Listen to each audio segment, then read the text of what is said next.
बड़ी खबर पश्चिम बंगाल से एएनबी न्यूज आप तक पहुंचा रहा है। पश्चिम बंगाल के शांतिनिकेतन के पास 4 बांग्लादेशी गिरफ्तार किए गए हैं। 4 बांग्लादेशी समेत 6 संदिग्ध गिरफ्तार किए गए और इनके पास से हथियार तक बरामद किए गए हैं। बीरभूम जिले में प्रभावशाली नेता की हत्या करने के मकसद से ये आए थे, ऐसा बताया जा रहा है। पुलिस इस मामले की सूचना पहले ही एसटीएफ को दे चुकी है। इस वक्त की बड़ी खबर पश्चिम बंगाल से शांतिनिकेतन के पास 4 बांग्लादेशी गिरफ्तार किए गए हैं। 4 बांग्लादेशी समेत 6 संदिग्ध गिरफ्तार किए गए और इनके पास से भारी मात्रा में हथियार तक बरामद किए गए। बीरभूम जिले में किसी प्रभावशाली नेता की हत्या करने के मकसद से ये आए थे, ये जानकारी सूत्रों के हवाले से मिल रही है। और इस खबर पर ज्यादा जानकारी के साथ हमारे संवाददाता पश्चिम बंगाल से शांतनु बनर्जी इस समय फोन लाइन पर जुड़े हुए हैं। शांतनु, पूरी जानकारी आपसे चाहेंगे। ये बड़ी खबर मिल रही है, 4 बांग्लादेशी समेत 6 संदिग्ध गिरफ्तार किए गए हैं।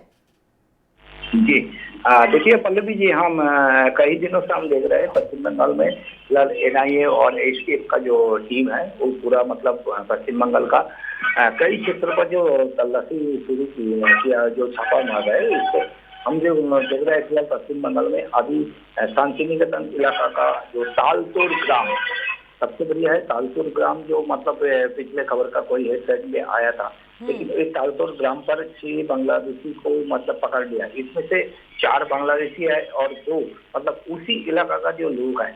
और जो अभी तक जो पता चल रहा है एनआईए का टीम ने मतलब उसको हिरासत में लेना चाहता है, लेकिन एसटीएफ का जो तलाशी जो शुरू किया उसमें से जो सीधा जो मतलब सामने जो आ रहे हैं फिलहाल मतलब 4 जो बांग्लादेशी पकड़ गए, उसके हाथ में मतलब भारी मात्रा से हौसला, कोई गोला बारूद और बम बनाने का जो बारूद वो भी मिला है।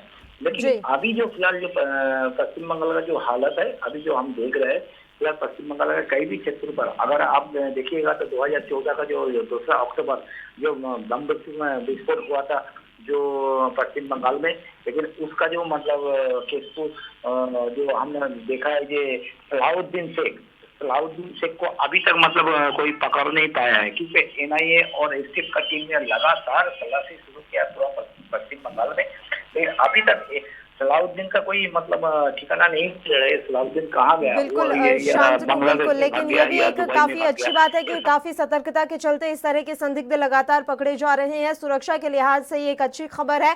आप लगातार शांतनु हमारे साथ यूं ही जुड़े रहिए। तो ये बड़ी खबर हम पश्चिम बंगाल से आप तक पहुंचा रहे थे। 4 बांग्लादेशी समेत 6 संदिग्ध गिरफ्तार किए गए हैं और इनके पास से भारी मात्रा में हथियार भी बरामद किए गए। और वहीं अगली बड़ी खबर भी पश्चिम बंगाल से ही आ रही है। अनुपम हाजरा के खिलाफ एफआईआर दर्ज कर ली गई है। ये बड़ी खबर एएनबी न्यूज आप तक पहुंचा रहा है। अनुपम हाजरा ने विवादित बयान दिया था, कहा था कि कोरोना होने पर सीएम को गले लगाऊंगा। बीजेपी के नवनियुक्त राष्ट्रीय सचिव और पूर्व सांसद हैं अनुपम हाजरा। अनुपम हाजरा के बयान से हालांकि बीजेपी ने अब किनारा कर लिया है। बीजेपी ने कह दिया है कि ये उनका अपना व्यक्तिगत बयान था और इसका पार्टी से कोई लेना देना नहीं है। बीजेपी किनारा करती हुई नजर आ रही है उनके इस बयान पर, लेकिन बड़ी बात यहाँ पर यह है कि उनके खिलाफ एफआईआर दर्ज कर ली गई है। हमारे संवाददाता शांतनु बनर्जी लगातार फोन लाइन पर जुड़े हुए हैं। इस खबर पर भी अपडेट हम उनसे ले लेते हैं। शांतनु, अनुपम हाजरा के खिलाफ एफआईआर दर्ज की गई है, क्या कुछ जानकारी?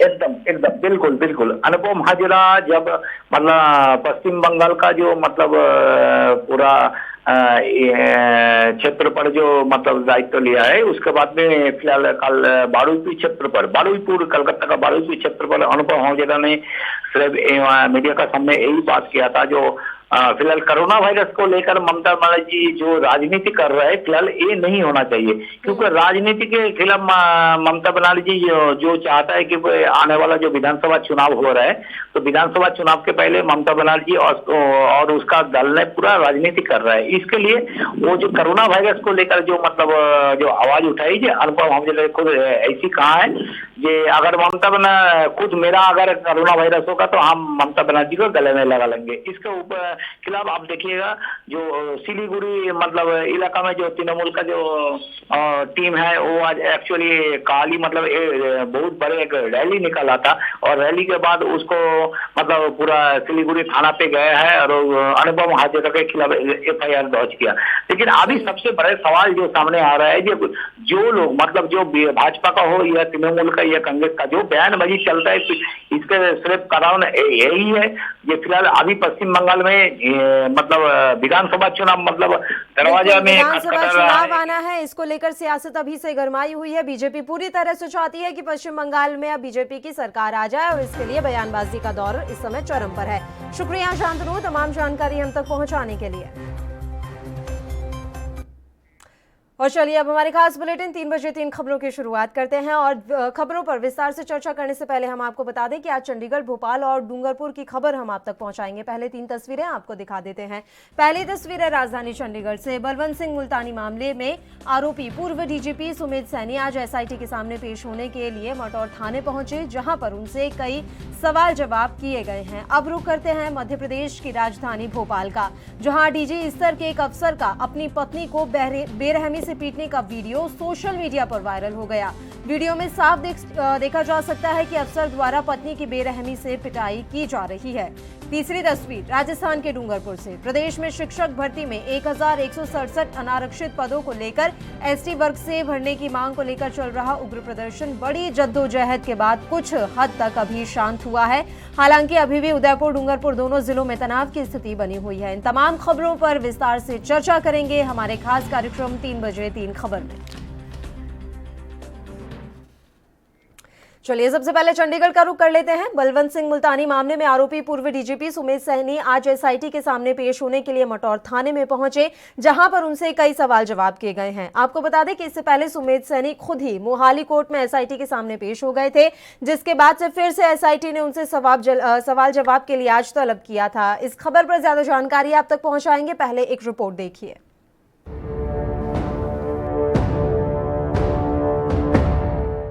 बलवंत सिंह मुल्तानी को अगवा करने और उसकी लाश को खुर्द-बुर्द करने के मामले में नामजद पूर्व डीजीपी सुमित सिंह सैनी को एसआईटी द्वारा जांच में शामिल होने के लिए दोबारा 28 सितंबर के लिए नोटिस भेजा गया था। पुलिस द्वारा सुमित सैनी के चंडीगढ़ के सेक्टर 20 स्थित घर के बाहर उक्त नोटिस को चिपका दिया गया था और उनको 23 सितंबर को 11 बजे थाना मटौर में स्पेशल जांच टीम के सामने बुलाया गया था, लेकिन वह पेश नहीं हुए। इसलिए वह 28 सितंबर यानी कि आज एक बार फिर उन्हें पेश होने के लिए कहा गया, जहां आज वे एसआईटी के सामने पेश हुए। क्या है मामला? मामला 1990 के दशक का है, जब सुमित सिंह सैनी चंडीगढ़ के एसएसपी थे। 1991 में उन पर एक आतंकी हमला हुआ। उस हमले में सैनी की सुरक्षा में तैनात 4 पुलिसकर्मी मारे गए थे। वहीं सैनी खुद भी जख्मी हो गए थे। उस केस के संबंध में पुलिस ने सैनी के ऑर्डर पर पूर्व आईएएस ऑफिसर दर्शन सिंह मुल्तानी के बेटे बलवंत सिंह मुल्तानी को गिरफ्तार कर लिया था। पुलिस ने उसे हिरासत में रखा और फिर बाद में कहा कि वह पुलिस की गिरफ्त से भाग गया। वहीं परिजनों का कहना था कि बलवंत की पुलिस के टॉर्चर से मौत हो गई। 2008 में पंजाब हरियाणा हाईकोर्ट के निर्देशों पर चंडीगढ़ सीबीआई ने इस मामले में प्रिलिमिनरी इंक्वायरी शुरू की। इसके बाद 2008 में सीबीआई ने सैनी के खिलाफ केस दर्ज कर लिया, जिसमें कार्यवाही अभी तक जारी है। एएनबी न्यूज के लिए स्पेशल डेस्क की रिपोर्ट।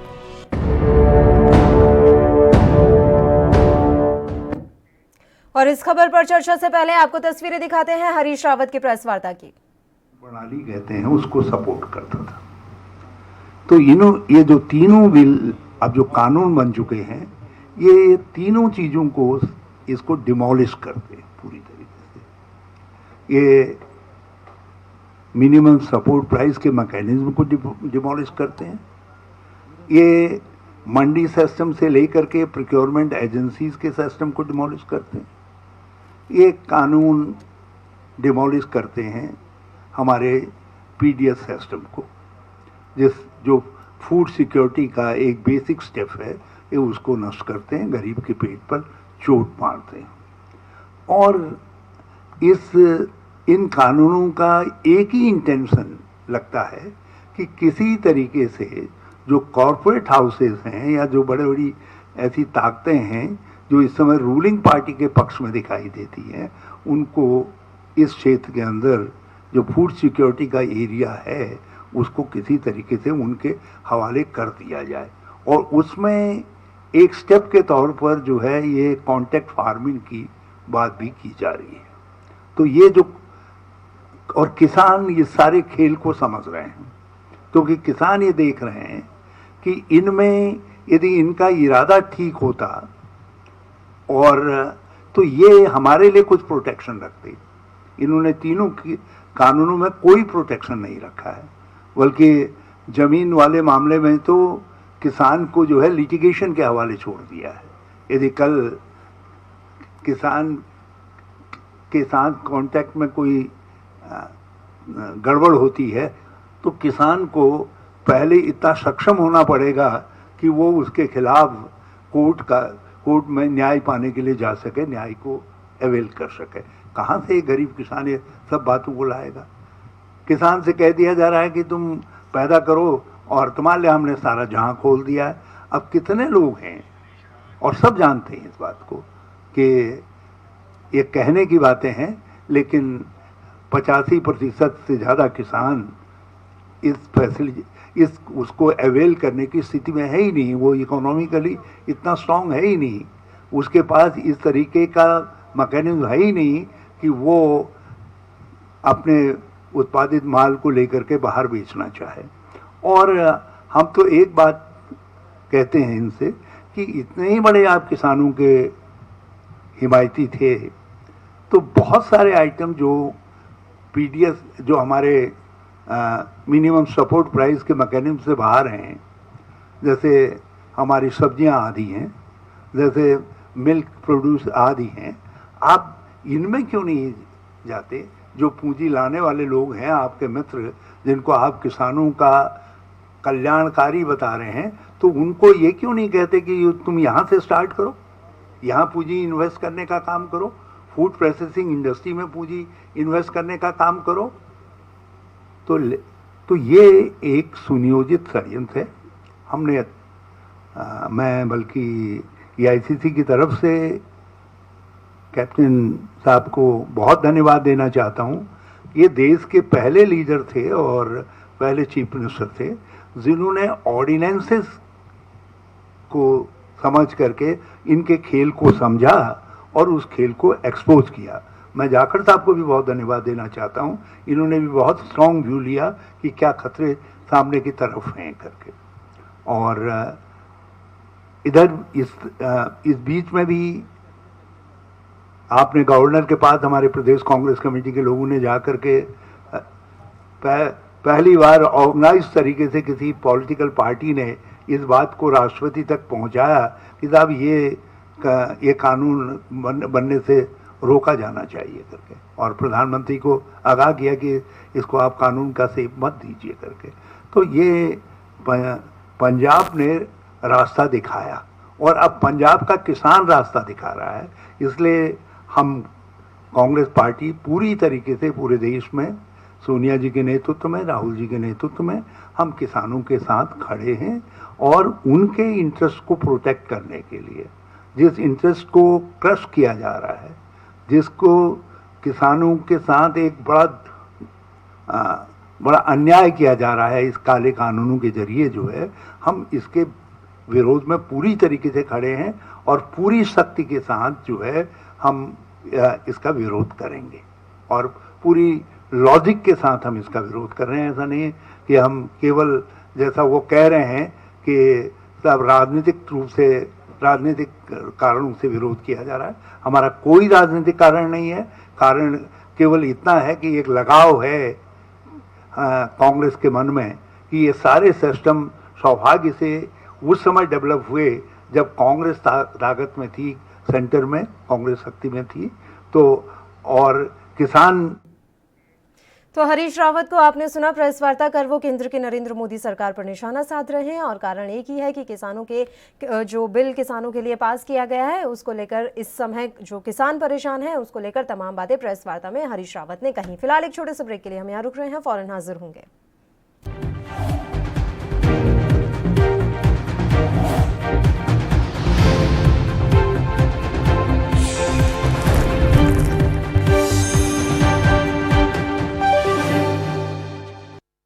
आप दुबले पतले कमजोर हैं, आपकी सेहत नहीं बनती, भूख कम लगती है, वजन नहीं बढ़ता।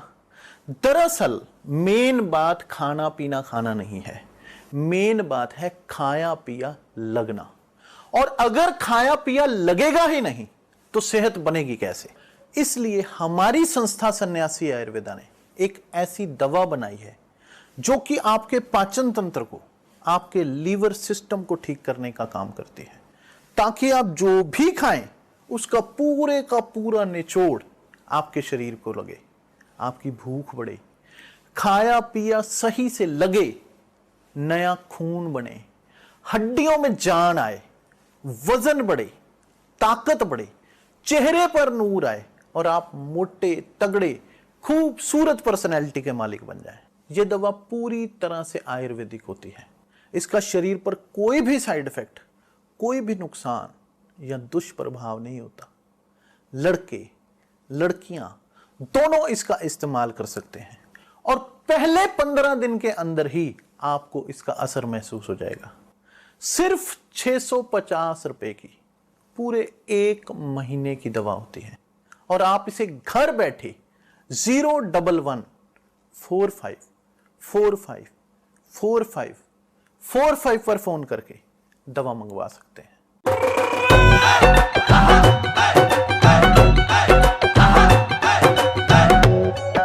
सरदार संगत सिंह अज बहुत खुश है। इन्हें मेरी गल मन्नी ते समझदारी दिखाई, पराली नहीं जलाई, मशीन दी वरतों कीती ते फिर भी इस बार झाड़ च कोई कमी नहीं पाई। सरकार ਦੇ ਆંકੜੇ ਸਾਬਿਤ ਕਰਦੇ ਹਨ ਕਿ ਪਰਾਲੀ ਨਾ ਜਲਾਉਣ ਤੇ ਵੀ ਫਸਲ ਪੂਰੀ ਮਿਲਦੀ ਹੈ। ਇਸੇ ਲਈ ਤਾਂ ਲੱਖਾਂ ਕਿਸਾਨ ਭਰਾਵਾਂ ਨੇ ਵਿਖਾਈ ਹੈ ਸਮਝਦਾਰੀ। ਹੁਣ ਹੈ ਤੁਹਾਡੀ ਵਾਰੀ। ਤਾਂ ਪਤੇ ਦੀ ਗੱਲ ਇਹ ਹੈ, ਪਰਾਲੀ ਨਾ ਜਲਾਏ ਜੋ ਸਭ ਤੋਂ ਸਮਝਦਾਰ ਉਹ। ਜੇ ਤੁਹਾਡਾ ਕੋਈ ਸਵਾਲ ਹੈ ਤਾਂ ਕਾਲ ਕਰੋ 1800 180 1551 ਤੇ।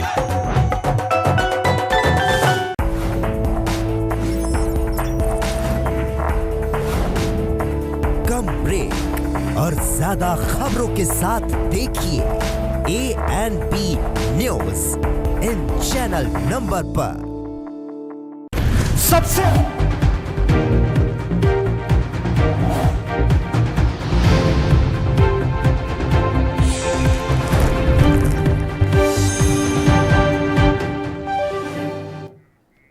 ब्रेक के बाद एक बार फिर से आप सभी का स्वागत है और रुक करते हैं अगली खबर का। मध्य प्रदेश की राजधानी भोपाल में डीजी स्तर के एक अफसर का अपनी पत्नी को बेरहमी से पीटने का वीडियो सोशल मीडिया पर वायरल हो गया। वीडियो में साफ देखा जा सकता है कि अफसर द्वारा पत्नी की बेरहमी से पिटाई की जा रही है। वहीं आसपास घर में काम करने वाले 2 लोग खड़े दिखाई दे रहे हैं। इस खबर पर तमाम जानकारी हम आप तक पहुंचाएंगे। पहले एक रिपोर्ट देखिए। कानून के रक्षक ही बने भक्षक। जानवरों की तरह की डीजी ने अपनी पत्नी की पिटाई। दूसरी महिला के साथ पकड़े गए डीजी। पहले चोरी फिर सीना जोरी करते डीजी साहब। भोपाल के स्पेशल डीजी पुरुषोत्तम शर्मा एक बार फिर से विवादों के घेरे में हैं। आईपीएस पुरुषोत्तम शर्मा अपनी पत्नी की बेरहमी से पिटाई कर रहे हैं। पिटाई का वीडियो अब सोशल मीडिया पर वायरल है। पत्नी का आरोप है कि आईपीएस शर्मा का किसी दूसरी महिला के साथ संबंध है। इसी बात को लेकर पति पत्नी में विवाद हुआ था। उसके बाद भड़के डीजी पुरुषोत्तम शर्मा ने पत्नी की घर में पिटाई शुरू कर दी। पत्नी ने बचाव में पुरुषोत्तम शर्मा पर कैंची से वार किया। वहीं घर में मौजूद किसी शख्स ने घटना का वीडियो बना लिया है। पुरुषोत्तम शर्मा के बेटे ने इसकी शिकायत सीएम और गृह मंत्री से की और पिता के ऊपर कार्रवाई की मांग की। पुरुषोत्तम शर्मा पर हुई कार्रवाई। वीडियो में आईपीएस पुरुषोत्तम शर्मा की करतूत शर्मसार कर देने वाली है। वीडियो वायरल होने के बाद उनके ऊपर कार्रवाई की मांग उठ रही थी, जबकि उनके बेटे पार्थ गौतम शर्मा ने इसकी शिकायत सीएम शिवराज सिंह चौहान और गृह मंत्री नरोत्तम मिश्रा से भी की। इस पर नरोत्तम मिश्रा का बयान भी सामने आया और आखिरकार बड़ी कार्रवाई करते हुए पुरुषोत्तम शर्मा को उनके पद से हटा दिया गया। इससे पहले एसटीएफ के डीजी रहते हुए भी पुरुषोत्तम शर्मा सुर्खियों में रहते थे। हनी ट्रैप कांड के दौरान इनका नाम खूब उछला था। साथ ही प्रदेश से बाहर एसटीएफ के एक फ्लैट की चर्चा भी खूब हुई थी। तकरार यहां तक बढ़ गया था कि प्रदेश के डीजीपी और ये आमने सामने आ गए थे। उसके बाद तत्कालीन कमलनाथ की सरकार ने पुरुषोत्तम शर्मा को पद से हटा दिया था। वहीं स्पेशल डीजी पुरुषोत्तम शर्मा ने मीडिया से बात करते हुए कहा है कि ये मेरा पारिवारिक मामला है। मैं इस संबंध से तंग आ चुका हूँ। आगे की कार्रवाई के लिए मैं तैयार हूँ। बहरहाल ये सोचने वाली बात है कि कानून के रक्षक ही जब भक्षक बन जाएं, तो न्याय की उम्मीद किससे की जाए। ANB न्यूज के लिए स्पेशल डेस्क की रिपोर्ट। और इस खबर पर ज्यादा जानकारी के साथ हमारे संवाददाता सुनील मालवीय इस समय लाइव जुड़े हुए हैं भोपाल से। सुनील, पूरी जानकारी हम आपसे चाहेंगे। डीजी के ऊपर हालांकि इस समय कार्रवाई की जा चुकी है, उन्हें उनके पद से हटा दिया गया और जहां तक जानकारी मिल रही है कि उनका तबादला भी कर दिया गया है, लेकिन पूरा मामला क्या है? आखिर क्यों डीजी साहब ने अपनी पत्नी के ऊपर हाथ उठाया? क्या कुछ जानकारी इस समय मिल रही है?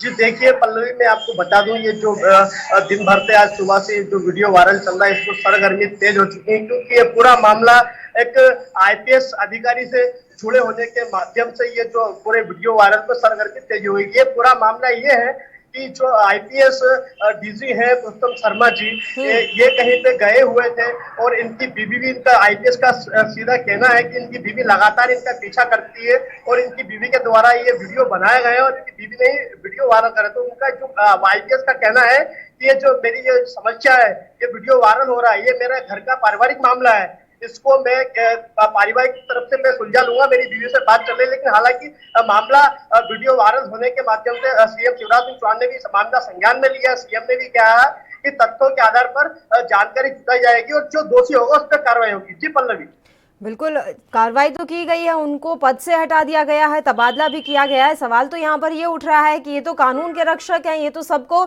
इस तरह की जानकारी देते हैं, लोगों से अपील करते हैं कि कानून को बनाए रखें और खुद ही कानून हाथ में ले रहे हैं। आखिर किसने इन्हें हक दिया कि वो इस तरह से अपनी पत्नी के ऊपर हाथ उठाएं? पहले चोरी, उसके बाद सीना चोरी कर रहे हैं अफसर साहब। जो जानकारी मिल रही है उसके हिसाब से उनकी पत्नी ने आरोप लगाया है कि किसी दूसरी महिला के साथ संबंध था। सुनील, ये कोई पहला मौका नहीं है, इससे पहले भी ये साहब इसी तरह से विवादों के घेरे में रहे हैं। देखिए पल्लवी, एक बार फिर 2008 में इनकी बीवी ने इनके खिलाफ मुकदमा का शिकायत की आवेदन किया था, एक बार और ऐसी हरकत हुई थी। उसके बाद अब फिर ये ऐसा एक हादसा कहो या एक मामला कहो, तो एक मामला फिर संज्ञान है, क्योंकि जब रक्षक ही भक्षक बन जाए तो अलग महिलाओं की बात अलग हो सकती है। और महिला आयोग ने भी इस मामले को संज्ञान में लेते हुए कार्रवाई करने का आश्वासन दिया है, क्योंकि ये जो रक्षक हैं, जो कानून के रखवाले हैं, ये जो महिलाएं इनके लिए रक्षा करने के लिए जाती है, लेकिन जो रक्षक ही भक्षक बन जाए तो कहीं देखने वाली बात होगी। क्योंकि मध्य प्रदेश में लगातार शिवराज सिंह चौहान महिलाओं के लिए बात करते नजर आते हैं कि महिला सम्मान, नारी शक्ति सम्मान, सारी फर्जियां मेरी है। लेकिन एक मध्य प्रदेश में जब अधिकारी, IPS अधिकारी खुद अपनी जो महिला, जब अपनी बीवी को पीटता, तो एक मामला, एक देखने वाला मामला है। जी पल्लवी, शुक्रिया सुनील मालवीय तमाम जानकारी हम तक पहुंचाने के लिए। तो भोपाल का ये मामला है और इस समय इस मामले की वजह से पूरे सूबे की सियासत गरमाई हुई है। चलिए रुक करते हैं अगली खबर का। राजस्थान में शिक्षक भर्ती में 1167 अनारक्षित पदों को लेकर ST वर्ग से इस पूरे पदों को भरने की मांग को लेकर चल रहा उग्र प्रदर्शन बड़ी जद्दोजहद के बाद कुछ हद तक शांत हुआ है। हालांकि अभी भी उदयपुर डूंगरपुर दोनों जिलों में तनाव की स्थिति बनी हुई है। आपको बता दें कि डूंगरपुर खेरवाड़ा से शुरू हुई ये आग चौथे दिन उदयपुर ऋषभदेव तक पहुंच गई। लिहाजा डूंगरपुर और खेरवाड़ा तो शांत हो गया, लेकिन उदयपुर के ऋषभदेव में उपद्रवियों की ओर से पुलिस पर किए गए पथराव में 6 पुलिसकर्मियों समेत 8 लोग घायल हो गए। मिली जानकारी के अनुसार अब तक इस घटना में 40 से ज्यादा लोग घायल हो चुके हैं। वहीं दर्जनों गाड़ियों को आग के हवाले किया जा चुका है। एक रिपोर्ट देखिए।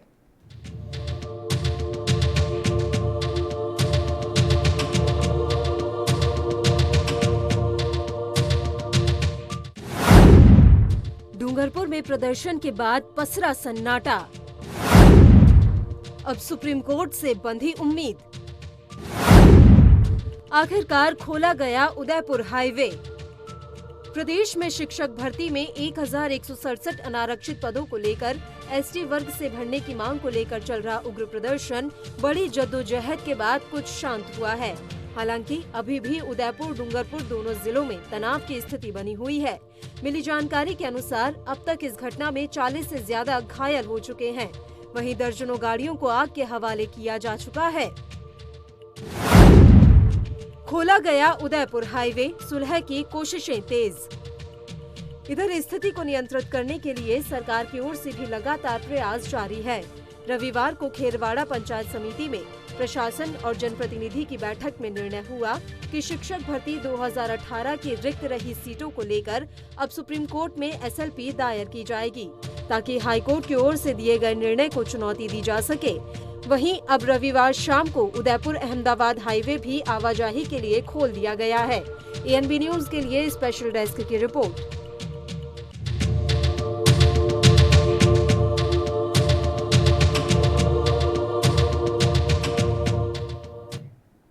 तो राजस्थान के डूंगरपुर में बढ़ रही आग अब शांत होती हुई नजर आ रही है और सुप्रीम कोर्ट से अब रास्ता निकलने की एक उम्मीद जग गई है। देखने वाली बात रहेगी कि इस मसले पर आगे क्या कुछ होता है। इसी के साथ 3 बजे 3 खबर में फिलहाल के लिए इतना ही। मुझे दीजिए इजाजत। देश प्रदेश के तमाम ताजा खबरों के लिए आप बने रहिए हमारे साथ। नमस्कार।